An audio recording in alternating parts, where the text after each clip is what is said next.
Hey, everybody. Welcome back to another episode of Ask a Property Manager. I'm Eric Worrell with RentPrep.com, and I have my co-host here, Andrew Schultz, as always. How you doing, Andrew? Good. How are you this morning? I'm doing pretty good. Good. I got that right blend of coffee. Some mornings it's too Mm, much, some it's too little, but I hear you.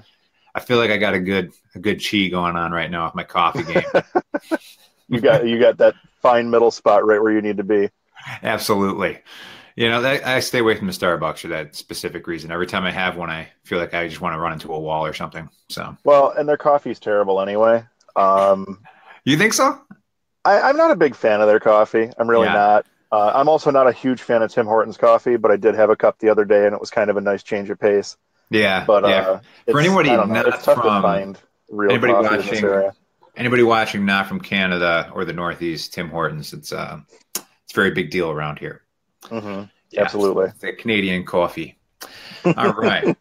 So let's jump to this. We got three good questions that you picked out from the Rent Prep for Landlords Facebook group, and I've got the first one on screen right now, and this comes from Brooklyn, and I believe it's a she. She asked that my previous tenants are upset about an $80 damage charge. I provided them with a receipt, and it's a he said, she said scenario now. So what grounds do they have, if any? So talking about security deposit, and they charged the tenant $80, and the tenant is fighting it. So why'd you pick this question now? What stuck out to you about this one?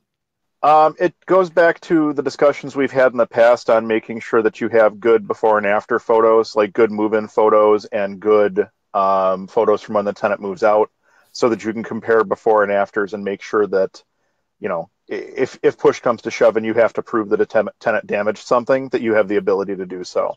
Hmm. And I know you and I spent a lot of time on that video.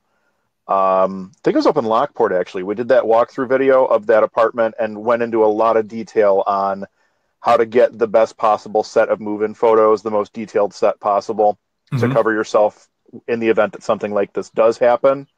That might be a good resource to link back for this person, but just making sure that you have that good set of before and after photos. It's very easy to stop a tenant dead in their tracks if you can show them this is what the countertop looked like before you moved in, and now here's a giant round pot-shaped burn mark from where you set your pot of macaroni and cheese directly on the counter. Um, I Pretty like that you clear and know. cut at that point. I like that you've kind of created the story of what the food was as well. Be like, that's definitely a mac and cheese pot burn, not a soup Well, pot burn. and I say that because I've definitely set the like thought that I had the hot hand underneath of it, and definitely did not. And I Yeah. have burned a countertop in my day with macaroni and cheese. So I know that I've mentioned this before, but something I picked up from an attorney out in California, Don Krupins. He said when you do those move-in photos too, email them to your client or to your tenant, so then that there mhm. is a paper trail, so to speak, at least digitally, of you sending those photos and sharing them with your new tenant. So then if it does go to court, Mhm. again, that's one more thing that you can present and say, here, Your Honor, here's the day Right. that I actually share these photos. Here's the photos that we have. Here's the photos Mhm. afterwards. And I like what you mentioned as far as it's not about going right to small claims court. It's about just being able to present information to your former tenant and then them looking at it and saying, oh, okay, no, it's cool. Yeah, take that $80. Right. Yeah, exactly. Exactly. And usually if you can show that before and after, most tenants are going to drop the issue right there because they know that even if they take you to court, you have the evidence against them and they're going to lose the court case. And then they're going to be responsible for your court costs in addition to the damage and everything else. So Yep. that's why we really push that before and after photo set. It's so important to have that information. I've had in all the move-ins I've done, which has been hundreds at this point. I actually, I should count and see how many move-ins I've done. It's hundreds at this point over the Mhm. over the years that I've been doing property management. I've only had a handful of tenants ask me for a copy of the photos. I literally think I could count on one hand the number of tenants who have actually asked for a copy of the move-in photos. Um, Sending them to the tenant, yeah, that's probably not a bad idea. It might be something that we start doing with our tenants just so that they know what we have in terms of photos. But more often than not, it's very seldom you even get a tenant that asks for the photo set. So just at least knowing that you have it for your own records is worth its weight. So it's good to have that. Kind of putting you on the spot here, but we got a, Hmm. comment that came in from Jennifer Kuhn, and I believe she's based in Hmm. Maryland, close to Baltimore, Maryland. So she said for the deposit issue that landlords should check if their state allows for a binding arbitration clause, meaning if the tenants take up issue with the landlord, even with the deposit, or even with deposits, the tenant has to pay for an arbitrator to come to a conclusion. You can Hmm. still wind up in court if no agreement is reached, but it usually deters tenants from these trivial complaints. So, have you heard about Hmm. this, the binding arbitration clause in some states? I haven't actually. I don't know if that's something that can be done in New York or not. I'm not an attorney. I wouldn't be the one to ask that particular question to. But I Hmm. know that in a lot of instances, the people who are acting as judge in the small claims cases or in the housing court cases, in Buffalo, it's an actual judge. Okay. But in like Amherst or Tonawanda or some of the surrounding municipalities, a lot of times it is an attorney that's doing just a binding arbitration. So it's Okay. almost the same thing. It's just in the small court setting. You still have to go through the process of, filing and service and this and that and the other thing. But it's an attorney that actually hears the case, and I assume a judge reviews it after the fact, Okay. and they go from there. But yeah, if you That's can do something with a binding arbitration, if that's cheaper than going through small claims, then that's definitely something I would look at considering putting in a release. okay. That's interesting too. I didn't know that. I always assumed it was a judge in small claims court, but I didn't know sometimes it's an Hmm. attorney. So, Yeah, yeah, learn not something always, new. not always a judge. I mean, and Yeah. especially when you get out into some of these smaller townships, like let's use Medina for instance, because Mm. that's kind of out there and it's my hometown. And I don't know if this is the case out there because I don't have any property out there, and I've never had to try an eviction case out there. But you may have one judge that sits for two or three townships. I know that in Niagara County, there's a few townships that are like that, where there's one judge that'll sit for two or three townships, and what the qualifications of the judge. I think they have to be an attorney before they can become a judge. I don't know all the rules and regulations there, but Okay. quality quality of quality of judge will vary from That's jurisdiction to jurisdiction. it's like anything And else, right? I have a couple of clients that play. They will literally play housing court roulette. They know which courts are better for small claims or better for housing court, and they'll housing court usually has to be done in the municipality of the residents. But like small claims, you can take them to small claims anywhere in Erie County. So they Really? kind of they'll bounce to the jurisdiction that they think they have the best shot in based on who the judges are and whatever. So it's kind of crazy when you think about it. Yeah. Yeah. You'd think they'd be a little more standardized than that, but You would think so, but all right. government. Well, our next question is actually piggybacking on security deposits because Ariana asked about the return deposit. So, Hmm. upon lease termination, the tenant has asked for me to transfer funds into their account, NFCU, which I had to look up, which is Navy Federal Credit Union. Yeah, Navy Federal. Yep. I'm hesitant to do this. Can you all share your methods? What ways have you returned deposits? So, what are your Hmm. thoughts when you hear about this? And then as far as what do you do for returning deposits typically? About the only thing that I won't do is cash when they move out. Hmm. Um, we've done them. We've done them in checks. We've done them in bank checks. We've done them in money orders in some instances. We've done ACH or wire transfer back to a tenant's account if they're not living in the area anymore. We're open to just about any way to return a deposit to somebody as long as we have verification that they've received it. So, for instance, you can call on a money order to verify that it's been cashed. You can get a copy of a canceled check if it's been cashed. If it's a bank check, then you can at that point it's a bank check. You don't have to worry about it. If it's an ACH or a wire transfer, you have confirmation from your bank that you sent that payment. So, I mean, however you feel comfortable returning a security deposit, as long as you have verification that it was received by the intended party, and as long as you have done your due diligence on making sure you get your deposit um, settlement letter out, you should be good. Yeah. And you mentioned that you don't do cash. We Hmm. actually had somebody call us. They were from Pennsylvania, and I think I brought this up before, but they paid out a security deposit in cash to a Hmm. tenant, and Hmm. that tenant took them to court after they got that cash deposit, saying they never got their security deposit back. They never did a receipt. Never did a receipt, and they won. and that landlord learned a pretty costly, lesson. And you'd like to believe that something like that wouldn't happen, but Right. that tenant took them and got 2 security deposits out of them. So Crazy. that one story is enough for me to know not to do a cash. Not that I think I would anyways, but we do nothing in cash anymore. We won't receive cash from people at all. If I'm meeting you in the field, if it's an application fee or a security deposit or first month's rent, it's got to be certified funds anyway. So I want money order or bank check. I won't accept cash in the field. After that, they can pay online. They can do personal checks if they want to mail something, money orders, whatever.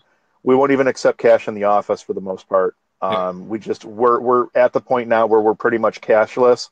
It was a decision that we made simply based on the number of units and the ease of losing cash or whatever the case may be. It's just easier not to have to deal with tracking down and keeping track of physical currency. We'd rather do it in either a digital format or a certified format so that there's always a paper trail.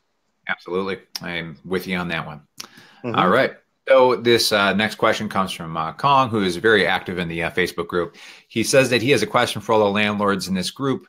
Last night, he had someone view his property, and they told me that they had their own credit report, and there's a CCAP or CCAP for the state of Wisconsin to do backgrounds for free. In the state of Wisconsin, the court, this is on the court records website. How would you handle a situation like this one, or do you allow their report? So I'm in New York. I looked at the comments briefly on this one, and I saw that somebody else had made mention that you could do, or I think it was actually Wisconsin. In Wisconsin, you have to accept the security or the credit check if it's within 30 days or something like that. To the best of my knowledge, we don't have that in New York.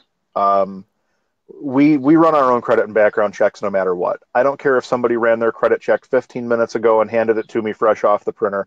I'm still running my own credit and background check because I don't know what they've done with that report between the time that they obtained it and the time it was handed to me. There's a lot of people out there who know how to digitally edit things or, get rid of late payments or something like that on paper. Everything looks great if you're looking at their credit report on paper. When you run their actual credit, you may find something totally different, which is why we basically we do our own credit and background checks, no ifs, ands, or buts. I don't care if you have your own credit check. I'm doing my own. Another aspect of this too is the compliance standards as far as like when they're sharing the sensitive information. So we run into this sometimes with clients who want to use RentPrep for their background reports or their credit reports, but they want a hard copy of those reports for their own records because they file them or whatever. We always kind of discourage people from doing that and just keeping everything on our system, because that way, as far as the liability, it's on our end. It's not on your end. So if you're accepting that person, via email or however you're accepting it, and then your email gets hacked, and then this person's sensitive information is out there because of your email snafu, that's on you. That's not on the applicant. So. No, you're right. Well, and it's again becoming a bigger and bigger issue in today's day and age. You've seen some of these data breaches lately that have just been astronomical. Home Depot a few years ago, Target not too long after that. Obviously, it was Equifax, I believe that was it Experian or Equifax? That was Equifax, yeah. Equifax, yeah. I mean, it's just crazy to me. I know when we stock right after. Did you? Is it back up? What? Yeah, it is. Is it back up? Nice. Not like a ton, but it dropped. Well, yeah, but I mean, of course it did. But I mean, that's the thing that you got to take advantage of is when somebody has an issue like that. That's the time to buy it because you know that they're not going under at the end of the day. So it turns out that the time to buy Tesla is not after they shoot a ship or a car into the moon. Everyone else is like, "This is really interesting. Why don't I buy?" That's I should buy now. Yeah, that's the worst time. Yeah. What were we talking about? Why don't we change this whole format and it'll just be ask a nobody stock questions. I love it. It's great. Do you want stock tips from somebody who doesn't know what they're talking about? Who has no idea what they're doing? Yeah. Don't worry. You come to the right place. He's got a Robinhood account and he'll let you know about what's going on in the stocks. Oh man, it's so bad. You know what we could do? We should they have those sites that'll do like the stock portfolio challenges. We should do like a 1 month competition with some people from the Rent Prep for Landlords Facebook group and see who comes out on top at the end of a 30-day period. I like it. I remember We've done that. We've done that with a couple of other groups that I'm involved in, and it's always a good time. Yeah, yeah. I'm assuming that you'd have to kind of go for some pretty like risky stocks if you want to win that. I think the way we were doing it was, I think you got like $500,000 to start, and you had 30 days, and it was just whatever strategy you wanted to use to come out on top. I mean, some guys who were more active would sit there and literally day trade their portfolios. I was not that kind of guy. I was more of a set it and forget it type, and still came out, kind of mid ground there. So it's fun to do, though. It's a lot of fun. Yeah, yeah. Going back to the actual question real quick, though, I remember when we signed up for, I don't remember if it was when we signed up for Appfolio or when we signed up for Rent Prep. We actually had to have an inspector come out and physically check our office to ensure that we had like locking file cabinets and that computers were locked when not in use and things like that. Yep. That was actually part of the requirements from the credit agencies. I'm wondering if it was Rent Prep. I think we require site inspections for our corporate. Yeah, it was clients. An on-site inspection for the corporate clients. Yeah. And we had to go through and ensure that we were able to meet the security standards and stuff like that. Had to have a sign on the door and this and that and the other thing. So we were not just some nameless, faceless place.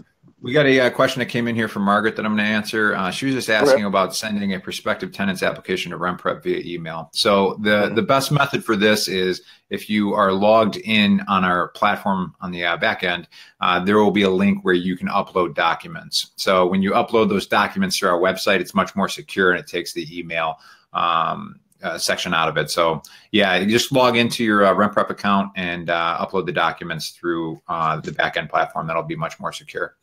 Good call. Yeah. I think that answers all of our questions this week. Thank you again, Andrew, for researching those and providing your insights. And anybody who has any questions, feel free to reach out to us in the Rent Prep for Landlords Facebook group. So, and you've also been, if you happen to be local, you post videos on your Facebook page. If you want to let people know about that, what's that page called, Andrew?